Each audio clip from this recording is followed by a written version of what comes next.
Le fantasme du nouveau départ, pourquoi il ne règle pas finalement ton mal-être? C'est ce qu'on va voir aujourd'hui. Je crois que aujourd'hui, beaucoup de femmes comme fantasment en fait à l'idée de commencer une nouvelle vie. Un nouveau travail, une reconversion, un voyage, un grand départ, comme si le problème venait uniquement de leur environnement actuel. Mais en vérité, on en parle peu, mais pourtant le nœud du problème, il se situe à cet endroit-là, c'est que tu peux changer complètement de vie et continuer à ressentir exactement le même vide intérieur. Il se passera jamais rien de différent dans le fond. Abonne-toi si toi aussi tu es en train de te questionner en ce moment sur ta vie, ton travail, ton rythme et que tu veux construire une vie qui te ressemble vraiment. Moi, je suis Émilie, je suis coach en reconversion et en évolution professionnelle. Et aujourd'hui, j'ai créé la méthode Boussole pour accompagner des dizaines de femmes à transformer leur vie, que ce soit au niveau pro, pour commencer à lancer la vie vraiment qu'elles ont envie d'avoir, et le perso, parce que c'est fondamentalement ultra lié pour justement éviter ce type de blocage dont on va parler dans la vidéo d'aujourd'hui. Donc aujourd'hui, j'ai envie de parler d'un énorme piège dans les changements de vie, le fameux fantasme du nouveau départ. Là, on est en train de terminer notre road trip, on commence à faire les valises.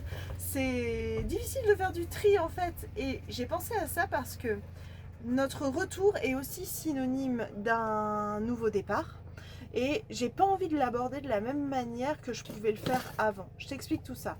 Je crois qu'on a toutes déjà pensé un jour, si tu changes de travail, si je pars voyager, si je recommence ailleurs, et si je quittais cette vie-là dont j'en ai absolument ras-le-bol, comme si le changement extérieur allait automatiquement faire disparaître le mal-être intérieur. Et en fait, c'est là que ça va tout changer, parce qu'une fois que tu as commencé à comprendre ce système-là, honnêtement, euh, en fait, je comprends tellement cette sensation. Parce que quand on se sent perdu, fatigué, déconnecté de soi, on a envie de respirer ailleurs. On a envie d'aller chercher autre chose pour reconstruire autrement. Je sais pas si tu as déjà réalisé ça, mais au fond, on croit souvent qu'on veut fuir une situation. Et en fait, c'est plutôt l'effet inverse qui se passe, c'est qu'on essaye de fuir une sensation intérieure, un vide, de l'épuisement, une angoisse, la perte de sens, la pression par exemple, ou alors le sentiment de se sentir enfermé ou plus à sa place.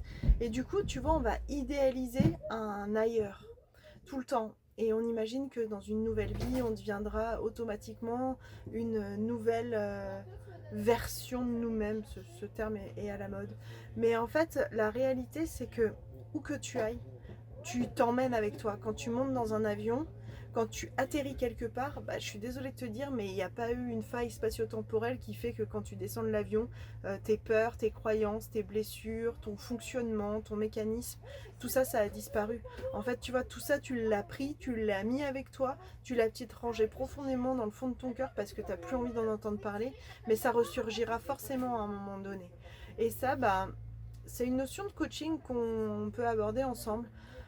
Beaucoup de femmes changent d'environnement sans changer leur manière de fonctionner intérieurement. Alors elles recréent inconsciemment les mêmes schémas ailleurs, dans une nouvelle ville, dans des nouvelles relations, dans toujours ce même système de surcharge mentale, dans un nouveau travail.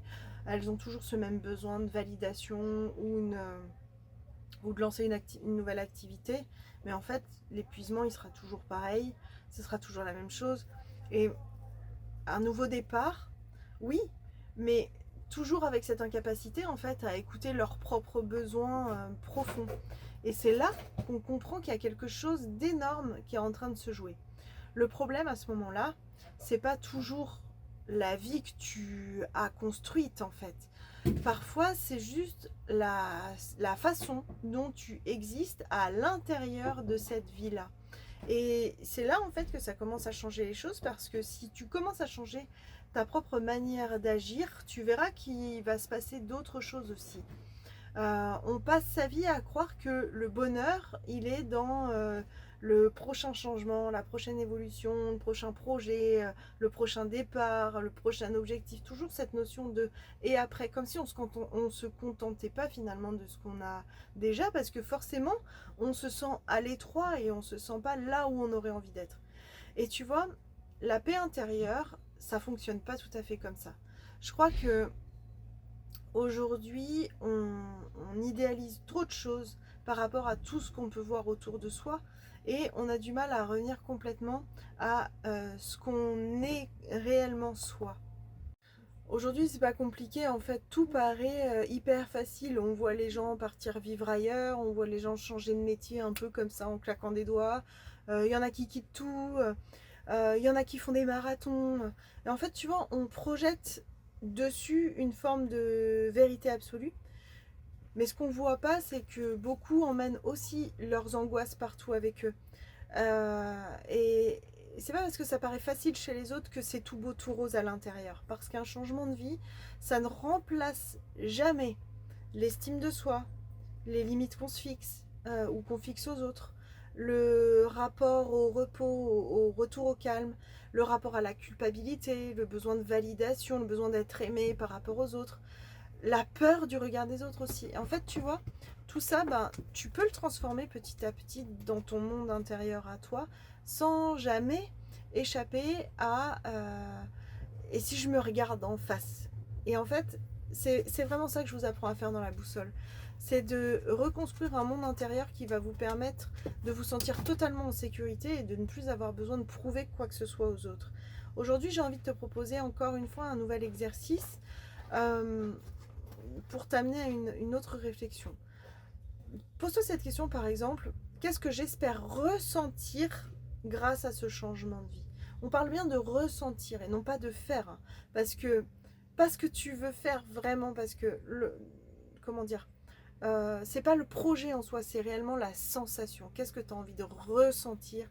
Qu'est-ce que tu cherches? Est-ce que c'est de la paix intérieure, de la liberté, de la reconnaissance? Est-ce que c'est un nouvel espace? Est-ce que c'est plutôt du calme?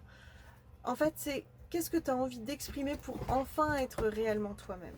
Une fois que tu as répondu à ça, pose-toi une autre question ensuite, c'est est-ce que certaines de ces choses pourraient déjà commencer à exister dans ma vie actuelle? Parce que finalement, ce nouveau monde, tu peux le créer n'importe où. Parce que parfois, on attend un énorme changement extérieur. Alors, qu'une partie du travail commence finalement dans notre façon de vivre aujourd'hui, dans nos limites à nous, notre rythme, nos choix, notre rapport à nous-mêmes. Et attention par contre, ça ne veut pas dire rester là où tu souffres, ça veut dire arrêter de croire qu'un changement extérieur fera tout le travail intérieur à ta place. Dis-moi en commentaire si tu pouvais recommencer ta vie ailleurs demain, qu'est-ce que tu espérerais ressentir profondément? Et est-ce que tu crois que cette sensation, elle dépend uniquement du lieu ou aussi de la relation que tu as avec toi-même? Si cet épisode t'a parlé, partage-le peut-être avec une autre femme qui croit peut-être encore qu'elle doit tout quitter pour enfin se sentir bien. Je continue mes valises et on se retrouve demain pour un nouvel épisode.